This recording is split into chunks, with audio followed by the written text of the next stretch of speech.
श्री अद्वैत गदाधर शिवासादि गौर भक्त वृंद की जय। श्री श्री राधा कृष्ण गोप गोपी श्याम कुंड राधा कुंड गिरि गोवर्धन की जय। वृंदावन धाम की जय। नवद्वीप मायापुर धाम की जय। गंगा माई की जय। यमुना माई की जय। तुलसी देवी की जय। भक्ति देवी की जय। समवेत भक्त वृंद की जय। हरे कृष्ण समवेत भक्त वृंद की जय। हरे कृष्ण समवेत भक्त वृंद की जय। हरे कृष्ण निताय गौर हरि प्रेमानंदे हरि हरि बोल। नमो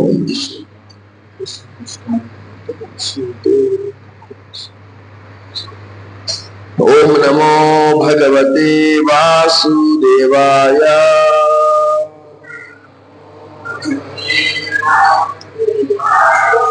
ओम नमो भगवते वासुदेवाय।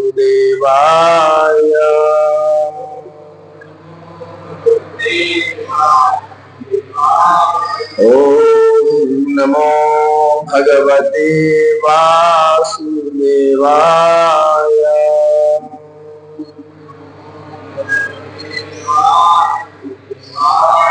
नारायणं नमस्कृत्य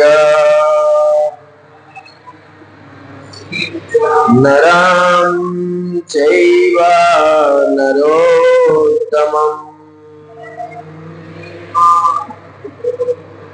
देवीं सरस्वतीं व्यासं ततो जयामुदीरयेत्।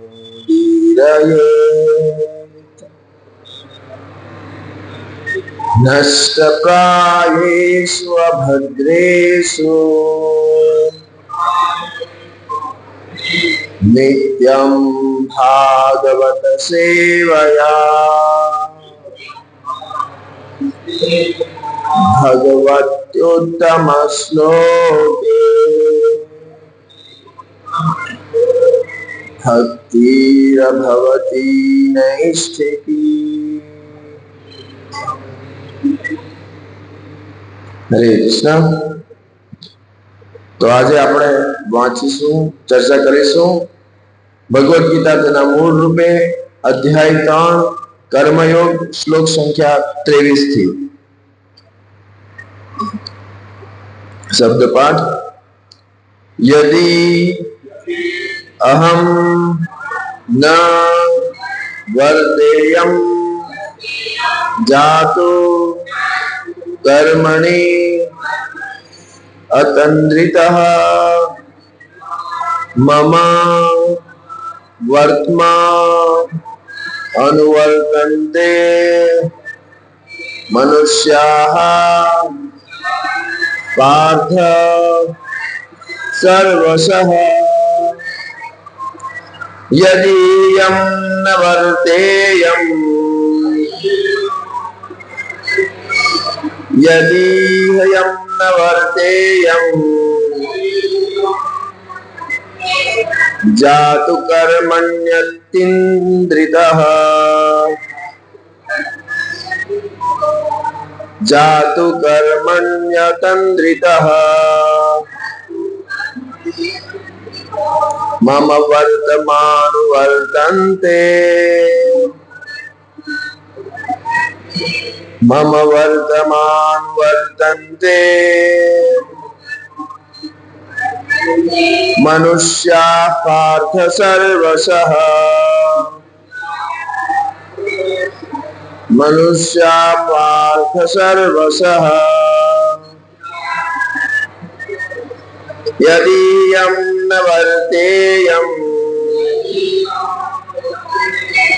जातु कर्मण्यतन्द्रितः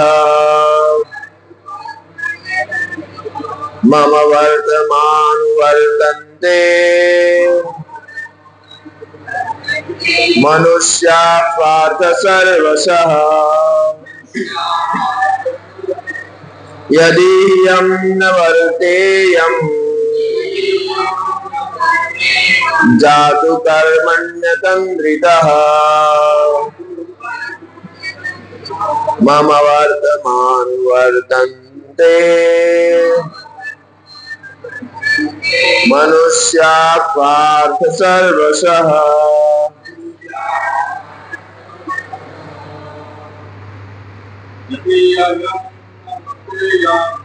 यदीयं न वर्तेयं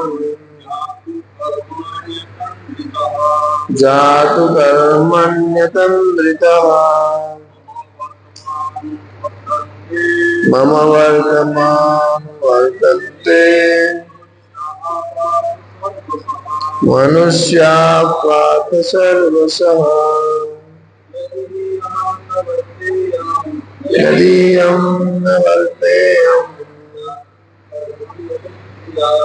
जातु कर्मण्यतन्द्रितः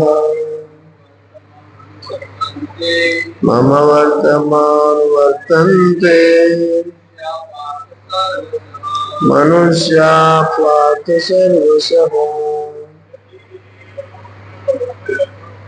यदीयं न वर्तेयं। भावार्थ श्री श्रीमद् अभय चरणारविंद भक्ति वेदांत स्वामी श्रील प्रभुपाद इस्कॉनना संस्थापक आचार्य द्वारा यदि जो ही नक्की अहम हूँ न नहीं वर्तेयम आ रीते व्यस्त रहूं जातो क्यारे कर्मणी नियत कर्तव्यो करवामा यतन्द्रितः अत्यंत सावध रहीने मम मारो वर्तमान मारो अनुवर्तन्ते अनुसरण करसे मनुष्याः मनुष्यो पार्थ हे पृथा पुत्र सर्वशः सर्व प्रकारे। अनुवाद जो हूँ नियत कर्तव्य कर्मो सावधानी पूर्वक न करूं तो हे पार्थ બધા મનુષ્યો જરૂર મારા માર્ગનું અનુસરણ કરશે। ભાવાર્થ આધ્યાત્મિક જીવનમાં પ્રગતિ સાધવા તથા સામાજિક શાંતિની સમતુલા જાળવવા માટે કેટલાક પરંપરાગત કુલાચારોનું પાલન કરવાનું દરેક સંસ્કારી મનુષ્ય માટે જરૂરી હોય છે। આવા વિધિ વિધાનો ભગવાન કૃષ્ણ માટે નહીં પણ માત્ર બદ્ધ જીવો માટે હોય છે। તેમ છતાં કૃષ્ણએ निर्दिष्ट नियमों पालन कर्યું कारण के तेओ धर्मनी स्थापना करवा माटे अवतर्या हता। अन्यथा सामान्य मनुष्य पण तेमना ज पगलाने अनुसरशे कारण के कृष्ण सर्वोच्च सत्ता छे। श्रीमद् भागवतम माथी जाणवा मळे छे के श्री कृष्ण पोताना घरमा तथा बहार पण सर्व गृहस्थोचित धर्मનું आचरण करता हता। ओम अज्ञानतिमिरान्धस्य ज्ञानाञ्जनशलाकया चक्षुरुन्मीलितं येन तस्मै श्रीगुरवे नमः।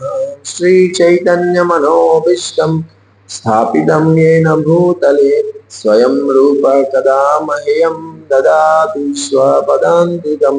वन्देऽहं श्रीगुरो श्रीयुतपदकमलं श्रीगुरुन् वैष्णवांश्च श्रीरूपं साग्रजातं सहगण रघुनाथन्वितं तं सजीवं साद्वैतं सावधूतं परिजनसहितं कृष्ण चैतन्यदेवं श्रीराधा कृष्णपादान् सहगण ललिता श्रीविशाखान्वितांश्च।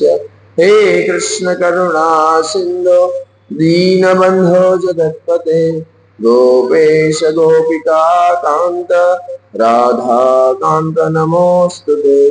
तप्त कांचन गौरांगी राधे वृंदावनेश्वरी वृषभानुसुते देवी प्रणमामि हरिप्रिये।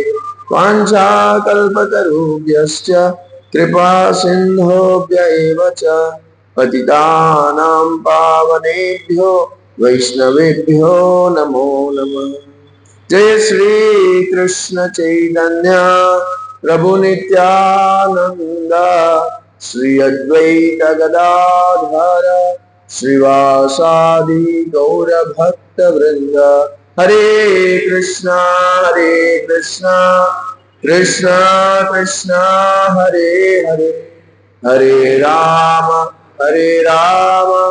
राम राम हरे हरे। हरे कृष्ण।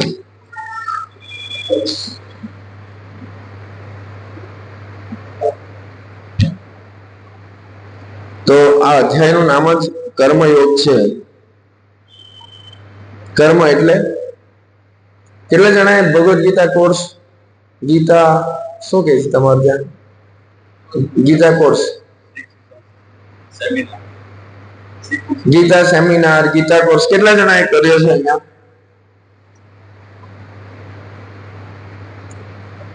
બાકી બધાએ નથી કર્યો?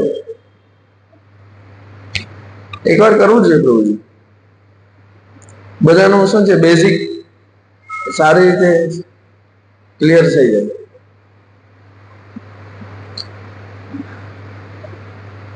કેટલા લોકો નિયમિત આવે છે?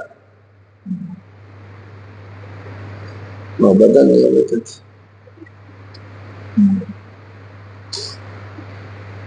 કેટલા લોકો પહેલી વાર આવ્યા? એવું કોઈ નથી। સારું, તો કર્મ એટલે કંઈ પણ આપણે કરીએ ને, કંઈ પણ કાર્ય કરીએ એ એક રીતે કર્મ છે। બહુ બધી વ્યાખ્યાઓ છે અથવા વર્ગીકરણ છે કર્મના, પણ મુખ્ય રીતે સામાન્ય દેશી ભાષામાં વાત કરીએ તો જેમ આપણે સરકારના નિયમોનું પાલન કરીએ બરાબર, તો એ સભ્ય નાગરિકમાં આવે, અને નહીં કરે તો ગુનેગારમાં આવે, બરાબર ને? તો એના માટે પછી અલગ કાયદાઓ લાગુ પડે। તો એવી રીતે મુખ્ય સદકર્મ અથવા કર્મ અને એનાથી વિપરીત જે નિયમ વિરુદ્ધના કાર્યો છે એ વિકર્મ, અને એક ન્યુટ્રલ જેનું કોઈ રિએક્શન નહીં આવે એને કહેવાય અકર્મ। તો ભગવાન અર્જુનને અકર્મ કરવા પ્રેરિત કરે છે, પણ એ બધું સમજાવવા માટે બધી વસ્તુની અગર આપણે સારી ખરાબ અસરો અથવા પરિબળોને જાણીએ તો સરખી રીતે જાણીને કાર્ય સારી રીતે કરી શકાય।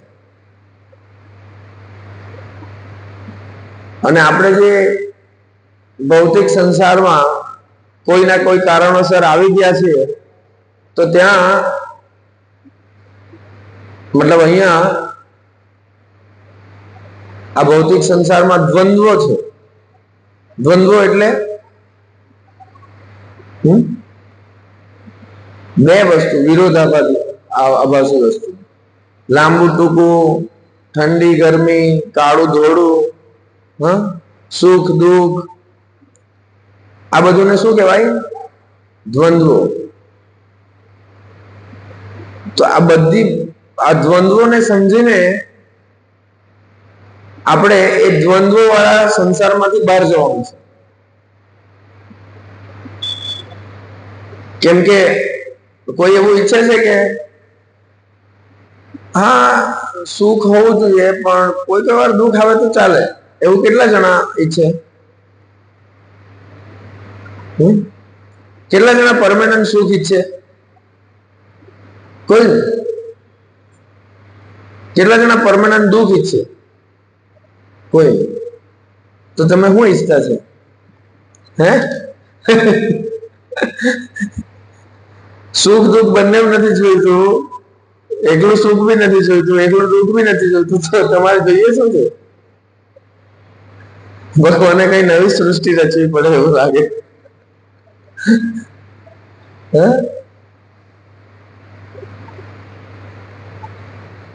કે શરમ લાગે છે સુખ જ જોઈતું છે એવું કહેવા માટે? હર કોઈને સુખ શાંતિ જોઈએ ભાઈ. ઘર બનાવે એટલે ઉમરા પર જ બહાર લખાવે. શું લખાવે? શુભ લાભ. બધું અમારું કલ્યાણ થાય, શુભ થાય અને બધી જાતના લાભ થાય અમને, હે ને? કોઈ દુઃખ નથી ઈચ્છતું, પણ આપણને ખબર નથી કે આ ભૌતિક સંસારની રચના ભગવાને માત્ર ને માત્ર દુઃખ માટે જ કરેલી છે. બે શબ્દોમાં ભગવાને આ સંસારની વ્યાખ્યા કરી દીધી: દુઃખ આલયમ અશાશ્વતમ.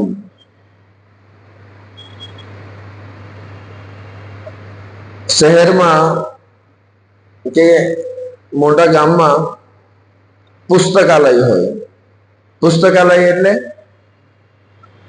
ત્યાં શું હોય?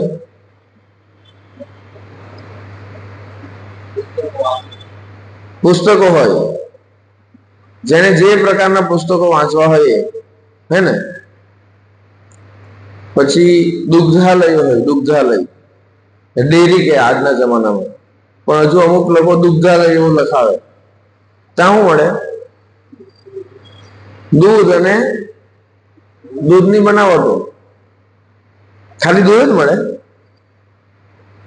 કે દહીં, છાશ, પેંડા એવું પણ મળે? મળે.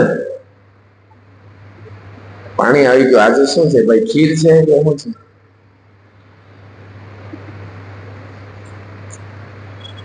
તો દૂધ અને દૂધની બનાવટો મળે. પછી અમુક લોકો આજકાલ કાપડ કેન્દ્ર અને હવે તો ખબર નહીં શું અલગ અલગ લખતા હોય, મેન્સ વેર,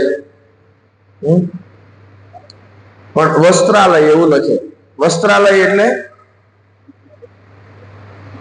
જ્યાં વસ્ત્રો મળે, કપડા મળે. તો એ રીતે ભગવાને આ સંસારને શું નામ આપ્યું? દુઃખાલય. અહીંયા શું મળે? દુઃખ. જન્મે ત્યારથી લઈને મરે ત્યાં સુધી શું મળે? દુઃખ.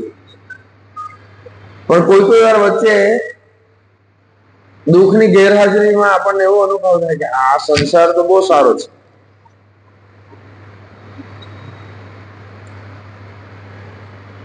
કોઈ કોઈ વાર છે ને, પિક્ચરમાં મેં એવું જોયેલું, ટીવીમાં, કોઈ બહુ મોટો ગુનેગાર હોય ને અને એની આખી ગેંગ હોય, તો એને પકડવા વાળું શું કરે? એક પકડાઈ જાય ને તો પોલીસ પેલાને રિમાન્ડ પર લે. અલગ અલગ પ્રકારના રિમાન્ડ લે. બરાબર દંડાથી મારે, બરફની લાદી પર સુવડાવે, પછી એવું અલગ અલગ પ્રકારના એને ત્રાસ આપે કે પેલો બોલી દે કે ભાઈ અમારી ગેંગ છે, અહીંયા અહીંયા અમારા ડેરા છે અને આવું આવું અમારું આયોજન છે આગળ ચોરી ડકેતી જે પણ કરવાનું. તો એમાં એકવાર શું કરે? પાણીનો કુંડ જેવું ભરેલો હોય, એમાં છે ને પેલાને એમ પકડે બોચીમાં અને એમ ડુબાડે, અંદર મોઢું નાખી દે, અંદર દબાઈ રાખે. હવે અંદર આપણે તો ભગવાને આપણી પ્રકૃતિ એવી બનાવેલી છે કે આપણે ઓક્સિજન લઈ શકીએ ખાલી હવામાંથી, પાણીમાંથી નહીં લઈ શકીએ માછલીની જેમ. એટલે પેલો અંદર જરાક વાર બરાબર ગુંગળાય, પછી એને એવું લાગે કે પ્રાણ જતા જ રહેવાના, પેલો દબાવી જ રાખે બરાબર. તો પછી પેલો છે ને છટપટાવા લાગે, તો જરાક 5-10 સેકન્ડ માટે પાછું બહાર કાઢી દે. તો પેલાને શું થાય? બચી ગયા, બચી ગયા, હે જાનમાં જાન આવી ગઈ, બચી ગયા. જેવો પેલાને થોડો સારો અનુભવ થાય ને, પાછો દબાવે, પાછો દબાઈ રાખે અંદર પાણીમાં. તેમ માયા છે ને વચ્ચે વચ્ચે આપણને જરાક બ્રેક આપી દે, એટલે આપણને લાગે આ દુનિયામાં इस दुनिया में आए हो तो मजा कर लो, એવું બધું કઈ ગીત ગાતા છે ને લોકો. એ મજાની પાછળ કેટલી સજા અને કેટલા કષ્ટ ભોગવે ને એ બધું ભૂલી જાય. આપણને એમ લાગે જેમ હમણાં ગરમીની સિઝન આવી ગઈ તો થોડીક વાર આપણે એસી માં બેસી લઈએ ને તો એવું લાગે હા બધું ભૂલી ગયા.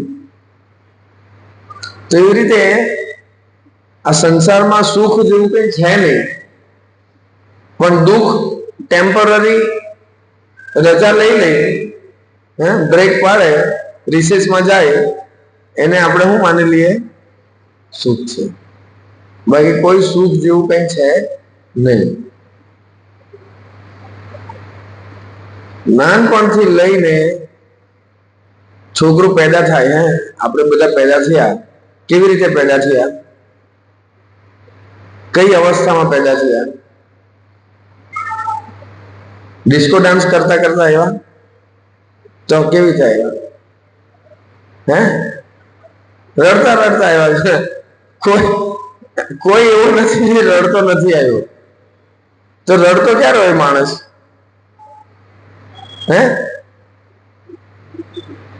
કાં તો આધ્યાત્મિક અવસ્થામાં બહુ ઉન્નત થઈ જાય અને એમાં એને ભગવાન સાથેના વિરહમાં અસરો આવતા હોય છે કે મહાપ્રભુની જેમ, એવી તો કોઈ સંભાવના છે નહીં. આંસુ છે ને, આંસુ બે પ્રકારના હોય. આંસુના સ્પર્શથી ખબર પડે કે આ આંસુ કેવા છે. શ્રીમદ ભાગવતમાં આવું વર્ણન આવે.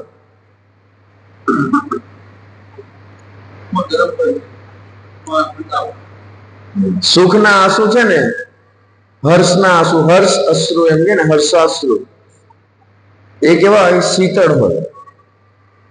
સ્પર્શમાં શીતળ લાગે. અને દુઃખના આંસુ હોય ને એ કેવા લાગે? ગરમ. તો મોટે ભાગે ગરમ જ હોય. કોઈ વાર ઠંડુ હોય. તો મતલબ પેદા થાય ત્યારથી લઈને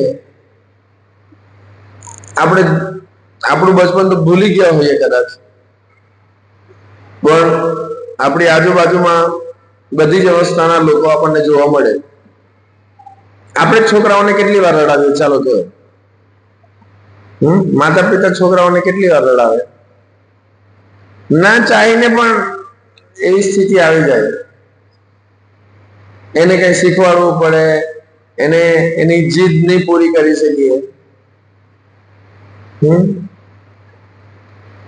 તો દરેક અવસ્થામાં માણસ દુઃખ જ ભોગવે છે, પણ એને સમજાતું નથી કે હું કેવી સ્થિતિમાં છું. મારે આ સ્થિતિમાંથી બહાર નીકળવું છે. તો જ્યાં સુધી કોઈ પણ માણસ સમસ્યા નથી સમજતો તો સમસ્યાનું સમાધાન કેવી રીતે કરશે? અગર કોઈ વ્યક્તિને XYZ કંઈ પણ સમસ્યા છે, એના વિશે કોઈ જ્ઞાન નથી. માની લો કોઈને કંઈક ગાંઠ થઈ ગઈ, હવે એને એના વિશે કંઈ જ્ઞાન જ નથી, અથવા એની એ દરકાર જ કરતો નથી, તો પછી તો એક દિવસ એનું પરિણામ આવશે.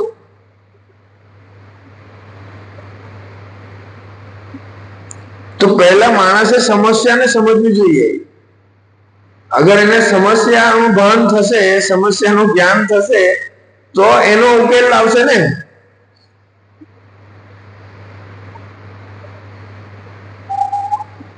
ઘણી વાર આપણે શું કરીએ? સમસ્યાને અવગણ્યા કરીએ. આપણને ખબર છે પણ આપણે એને અનદેખું કરીએ. પછી એવું વધી જાય ને કે આપણા હાથની બહાર જતું રહે. પછી એનો ઉપાય થઈ શકે એમ નહીં હોય. તો એવી જ રીતે આ મનુષ્ય જન્મ છે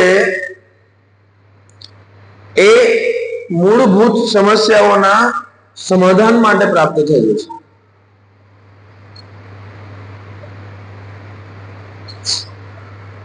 મુખ્ય સમસ્યાઓ છે ભગવાન ગીતામાં જ એ શ્લોકની સાથે સાથે કહે છે દુઃખાલયમ અશાશ્વતમ, જ્યાં ભગવાન વર્ણન કરે છે આ સંસારનું, ત્યાં જ કહે છે જન્મ મૃત્યુ જરા વ્યાધિ, આ ચાર મુખ્ય સમસ્યાઓ છે. દુઃખ દોષાનું દર્શનમ, એ ચાર વસ્તુ વાસ્તવિક દુઃખનો અનુભવ કરાવે છે આપણને. જેમ આપણે કીધું જન્મતાની સાથે જ આપણે શું કરતા હતા, પહેલું કર્મ આપણે શું કર્યું, રડવાનું.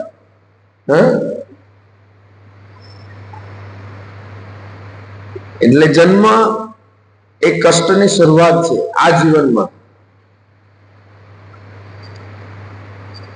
મૃત્યુ તો છે જ. મૃત્યુ સમયે શું શું થઈ જાય છે, શું શું થઈ જાય છે, શું અને બધું થઈ જાય. હા, મેં તો જોયું છે આવું. એકચ્યુઅલમાં શું છે, મૃત્યુ સમયે 32,000 કે 40,000, 40,000, 8,000 ઓછા થઈ, 40,000 બીછું જોયું ને, 40,000 બીછું એક સાથે કરડે ને એટલી સોલિડ વેદના થાય એવું શાસ્ત્રમાં વર્ણન છે. ચાલો બીછુને છોડી દો અને 40,000 ને બી છોડી દો, ખાલી 4 જ મચ્છર અત્યારે બેઠા બેઠા આપણને કડી જાય તો શું થાય આપણું? હે, અડધું પ્રવચન તો આમ જ પતી જાય. પછી 40 મચ્છર કરડ્યા તો ઓલું ઉઠવાની તૈયારી કરાવે, ભાઈ ચાલ ભાઈ હજુ પ્રસાદની વાર છે એટલે 400 આવી ગયા તો પેલો જતો જ રહે. કઈ પછી જો હું પ્રસાદ માટે આવું એવું લાગે પાછળ, અને 4,000 હોય તો આવે જ નહીં. 40,000 ની તો વાત જ ક્યાં છે. ખાલી મચ્છર નો દંશ આપણે નથી સહન કરી શકતા, 40,000 વિકસો તો ભાઈ કામ.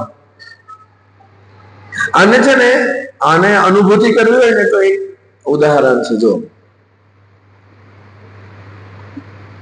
માની લો તમે અહીંયા આવ્યા છો પ્રવચન સાંભળવા, બધું બહુ સારું છે અહીંયા, પણ કંઈક ને કંઈક કારણોસર તમારા ચપ્પલ ગુમ થઈ ગયા, કૂતરું લઈ ગયું કે કોઈ ગાંડો પહેરી ગયો કે કોઈ ચોરી ગયું, તમારા ચપ્પલ ગુમ થઈ ગયા, કેટલું દુઃખ થશે? હે, તો દુઃખ થશે ને. ચાલતા ચાલતા કાંકડા વાગશે, આમ તેમ માં જવું પડશે. પણ ચાલો ઠીક છે, પ્રસાદ ને સારું હતું, આવું તો થાય, ચાલો પણ વધી ગઈ એમ કરીને આપણે મન મનાવી લઈએ. હે ને, માની લો તમારું પાકીટ ખોવાઈ ગયું, અહીંયા આવ્યા હતા તમારું પાકીટ ખોવાઈ ગયું, કેટલું દુઃખ થશે? હે, પ્રસાદ તો લેવું કે નહીં એમ થાય. હે, થાય ને એવું. માની લો તમારો આઈફોન જતો રહ્યો 17 પ્રો, 17 જ ચાલે છે ને, તમારો 17 પ્રો જતો રહ્યો તો હે કેટલું દુઃખ થશે? 2-4 દિવસ ખાવાનું નહીં ભાવે. હે, પેલું બધું ખબર નહીં એપલ આઈડી માંથી ક્યાંથી ક્યાં ગયો એવું બધું બતાવે ને, એટલી બધી સિક્યુરિટી હોય આઈફોનમાં, એવું કે છે ખબર નહીં કે એ કાં છે ને તેનું લોકેશન બી તમને મળી જાય, પણ તો બી ચોરી થઈ જાય. કેટલું દુઃખ છે? 2-4 દિવસ ખાવાનું નહીં ભાવે. માની લો તમારી બાઈક કોઈ ઉઠાવી ગયું તો હે, એ પોલીસ સ્ટેશનમાં જાય ને શું કરે, ઊંઘ નહીં આવે 2-4 દિવસ. માની લો તમારી કાર જતી રહી તો 4 બંગડી વાળી, હે, તો શું થાય?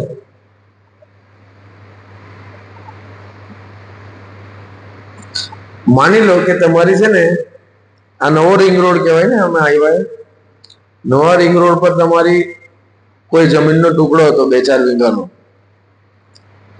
હવે કંઈક ને કંઈક કારણોસર શું થયું કે એની ઉચાપત થઈ ગઈ, કોઈએ તલાટી સાથે મળીને કંઈક કરી નાખ્યું. હવે એ જમીનમાં તમારું નામ નથી તો શું થાય?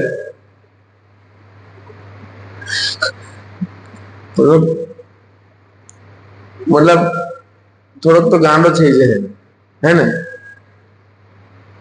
થઈ જાય ને? હવે તમે વિચારો કે મૃત્યુ સમયે આપણે આ બધી વસ્તુ તો ઠીક, આ જે બધી વસ્તુની સાથે આપણો સંબંધ જેને સ્થાપિત કરેલો છે એ શરીર પણ છોડવું પડે.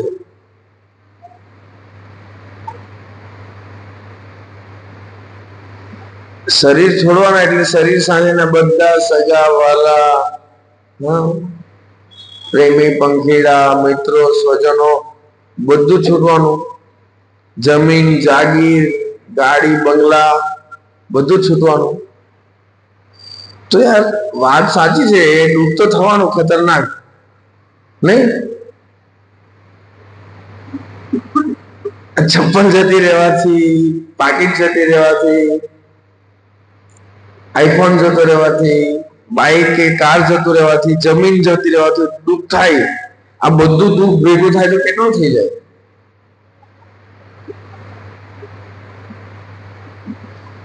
અને આ જીવન અગર કઈ જ ભક્તિ કાર્ય નથી કર્યું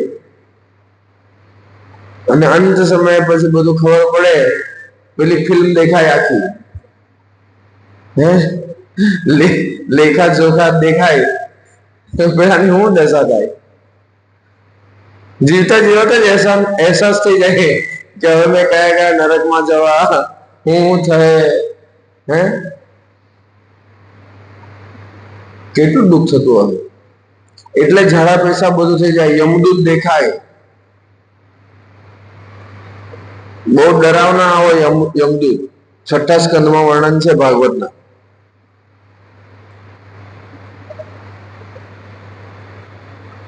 મરવાના થોડાક દિવસ પહેલા ભણકારા થાય, યમદૂત દેખાતા હોય એટલે યમદૂતને જોઈને બધાના ઝાડા પેશાબ છૂટી જાય.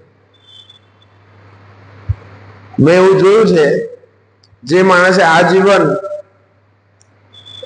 દારૂ માંસાહારમાં કાઢેલું છે ને, એને મરતી વખતે પણ એવું જ યાદ આવે.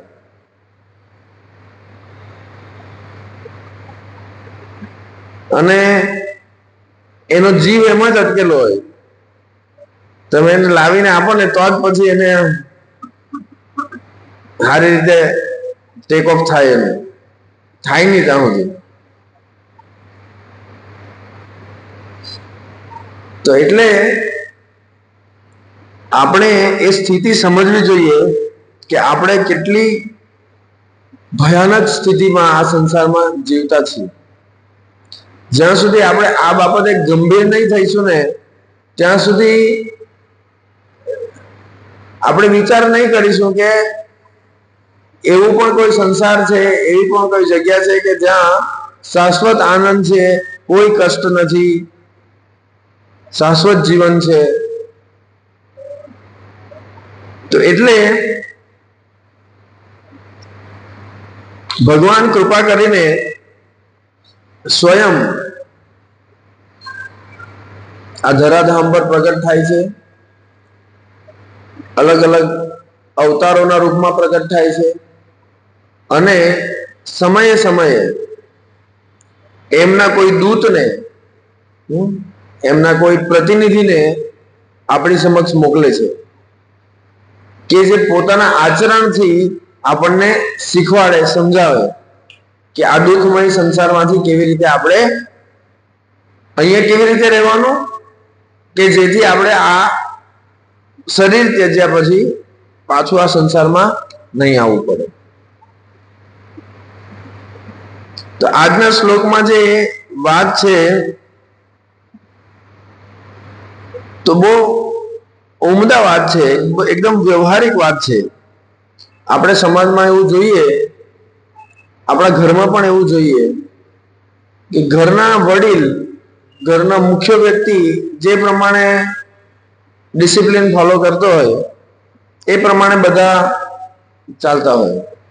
ગામનો સરપંચ કે ગામના અમુક વડીલો હોય એ જે પ્રમાણે વર્તન કરતા હોય, સામાન્ય લોકો પણ એને જોઈને એવા આદર્શોને અનુસરતા હોય. મને એક વખત એવું રિયલાઇઝ થયું જ્યારે મેં સરકારી નોકરીમાં હતો. સરકાર બદલાવા પછી એક તો સ્વચ્છ ભારત અભિયાન ચાલ્યું. એવું નથી આવા બધા સરકારના પેંતરાઓ આઝાદી પછી ચાલ્યા જ કરે છે. ગરીબી હટાવો ને ટોયલેટ બનાવો ને સ્વચ્છ ભારત ને બધું કઈ ને કઈ ચાલ્યા જ કરે છે. પણ જ્યારે કંઈક આવો બદલાવ આવ્યો તો એનું પરિણામ થોડાક વખત પછી દેખાવા લાગ્યું.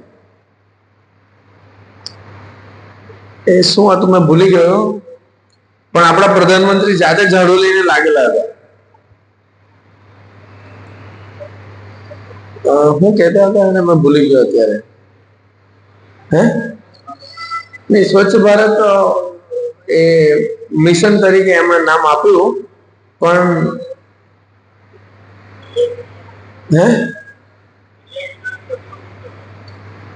હા, એટલે અલગ અલગ રીતે બધી રીતે એમણે કંઈક ને કંઈક ફોટોગ્રાફી વિડીયોગ્રાફી કરી. પણ પેલું નહીં કહેતો હતો કે ઠીક છે એવું કંઈક હતું ખરું.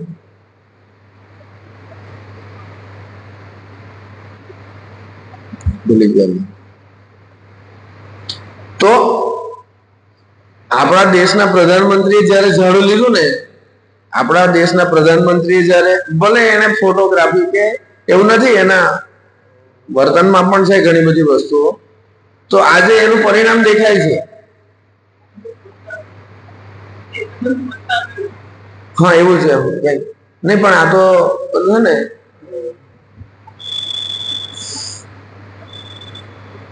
ભૂલી ગયો યાર.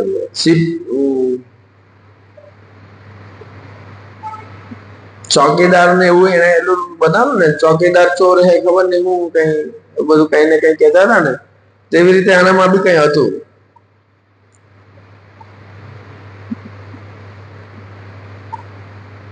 કહેવાનો ભાવાર્થ એ છે કે આજે ટ્રેનમાં, બસમાં, જાહેર સ્થળોએ જે 10 વર્ષ પહેલા તમે ગંદકી જોતા હતા એના કરતા ઘણે અંશે સ્વચ્છતા દેખાય છે.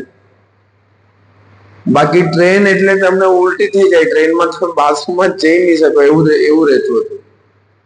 ટ્રેનના પેસેજ, પ્લેટફોર્મ, તમે અગર 10-12 વર્ષ પહેલા યાદ હોય અને અત્યારનું જો તો એ ઓબ્ઝર્વ કરી શકો એક પરિવર્તન. તો કહેવાનો ભાવાર્થ કે જે પણ જ્યાં પણ જેને લોકો આદર્શ માનતા છે એ જે આદર્શ સ્થાપિત કરે, સામાન્ય લોકો વધતે ઓછે અંશે બધાની ક્ષમતા પ્રમાણે એને અનુસરશે. પેલાની બસોમાં છે ને જાણે ત્યાં પિચકારી મારેલી દેખાતી. આજે બી કોઈક જગ્યાએ દેખાય છે, પણ ઓલમોસ્ટ એ બધી વસ્તુઓ જતી રહી હવે.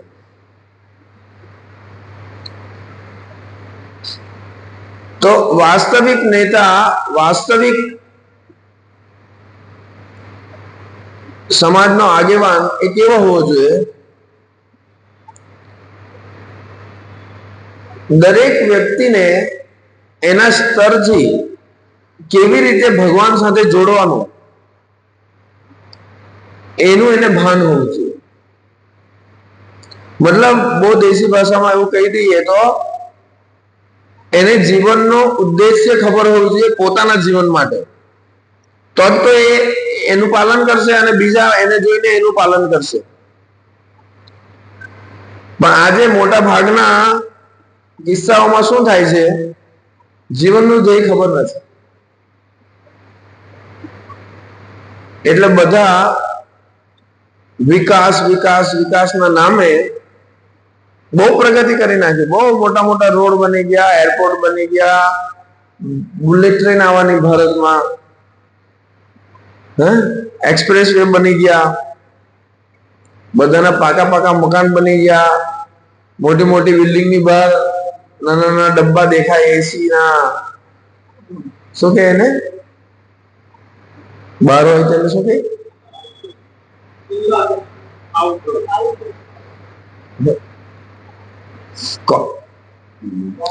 કમ્પ્રેસર, અંદર ઠંડક અને બહાર ગરમ. ભાઈ બેલેન્સ તો કરવું પડે ને. મેં કીધું ને આ દ્વંદ્વથી ભરેલું જગત છે. તો બહુ બધી સુવિધા થઈ ગઈ, પણ જીવનમાં સંતુષ્ટિ તો નથી. અહીંયા એક પ્રભુપાદજી પહેલા જ વાક્યમાં લખે છે કે આધ્યાત્મિક જીવનમાં પ્રગતિ સાધવા તથા સામાજિક શાંતિની સમતુલા જાળવવા માટે કેટલાક પરંપરાગત કુલાચારોનું પાલન કરવાનું દરેક સંસ્કારી મનુષ્ય માટે જરૂરી હોય છે. તો આજે આચારને તો આપણે ખાઈ લીધું દાળ ભાત સાથે, અને સવારના ટોયલેટમાં કાઢી નાખ્યું. બધા ભૂલી ગયા આચાર. આચાર એટલે માન મર્યાદાનું સભ્યતા ભરેલું આચરણ. દરેક વ્યક્તિએ પોતપોતાના સ્તરે વ્યવહારિક નિયમોનું પાલન કરવાનું હોય. એ તો આપણે ભૂલી ગયા છે. મારા દાદા છે ને 90 થી વધારે વર્ષ જીવેલા. તો એ કોઈ વાર એવું બોલતા કે હવે ભગવાન જલ્દી લઈ લે તો સારું, જૂની આંખે નવા તમાશા દેખાય, સહન નથી થતા, એમ દેખી નથી ખમાતા. એટલે એનો કહેવાનો ભાવાર્થ એવો હતો કે પેલા લોકો મર્યાદા વાળું જીવન જીવતા. આજે મર્યાદાને બધું નેવે મૂકી દીધું, સ્ત્રી પુરુષ બધાએ. એટલે જે પહેલાના લોકો છે જેને એક ડિસિપ્લિન લાઈફ, જેને એક શું કહેવાય નૈતિકતાનો એક આદર માન સન્માન અને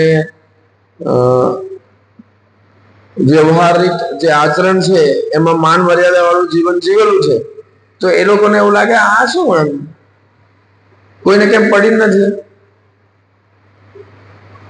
અને આ જ વસ્તુની ચર્ચા પહેલા અધ્યાયમાં અર્જુન ભગવાન સાથે આર્ગ્યુમેન્ટમાં કરે છે કે કુલ પરંપરાઓ નષ્ટ થવાથી શું થાય?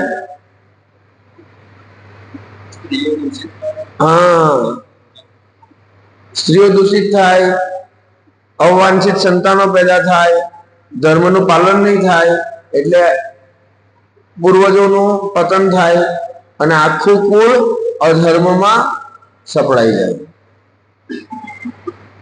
એ થઈ રહ્યું છે અત્યારે. તો એટલે આવા દોષોથી ભરેલા કલેર દોષ નિધે રાજન. કલયુગ શું છે? દોષનો નિધિ. નિધિ એટલે સમુદ્ર. અસ્તિ એકો મહાન ગુણાન. એક મહાન ગુણ છે કલયુગમાં. કીર્તનાદ એવ કૃષ્ણસ્ય મુક્ત સંગ પરમ વ્રજેત. કૃષ્ણ કીર્તન કરવાથી શું થશે? મુક્ત સંગ પરમ વ્રજેત. પરમ લક્ષ્યની પ્રાપ્તિ થઈ જશે, મુક્તિની પ્રાપ્તિ થઈ જશે. તો ભગવાન કેટલા દયાળુ છે કે એ પણ આપણને જીવનમાં કેવી રીતે અપનાવવું વ્યવહારિક રીતે એ સમજાવવા માટે સ્વયં કૃષ્ણ ચૈતન્ય એટલે ચૈતન્ય મહાપ્રભુ તરીકે પ્રગટ થઈને આપણની આચાર્ય પ્રભુ જીવે રે શીખાય. પોતાના આચરણથી જીવોને શીખવાડ્યું કેવી રીતે હરે કૃષ્ણ કૃષ્ણ કૃષ્ણ હરે હરે હરે રામ રામ રામ હરે હરે મહામંત્રનું કીર્તન જપ કરીને ભગવાનને અર્પિત ભોજન પ્રસાદ રૂપે ગ્રહણ કરીને ગીતા ભાગવત વાંચી અને લોકોમાં એનો પ્રચાર કરીને કોઈ પણ અવસ્થામાં દરેક જીવ ભગવત પ્રાપ્તિ માટે ઉન્મુખ થઈ શકે છે. તો અહીંયા પ્રભુપાદજી તાત્પર્યમાં ભગવાન કૃષ્ણના ગૃહસ્થ જીવનની અને ભગવાન કૃષ્ણના ગૃહસ્થોચિત ધર્મના આચરણની વાત કરે છે. તો ભગવાન 16,108 રાણીઓ સાથે 16,108 મહેલોમાં એક સાથે રહેતા હતા. એક દિવસ નારદ મુનિને જિજ્ઞાસા થઈ, ભાઈ ભગવાન શું કરતા હોય? તો કોઈ મહેલમાં ભગવાન સવારના વહેલા ઉઠીને કઈ પૂજા ઇત્યાદિ મંગલા આરતી વગેરે કરતા હતા, કોઈ જગ્યાએ ધ્યાન કરતા હતા, કોઈ જગ્યાએ કઈ બીજા કાર્યો કરતા હતા.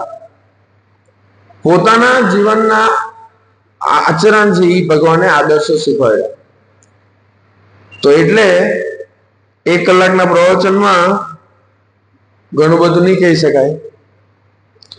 કેટલા જણા પાસે શ્રીમદ ભાગવત છે? સરસ. ચૈતન્ય ચરિતામૃત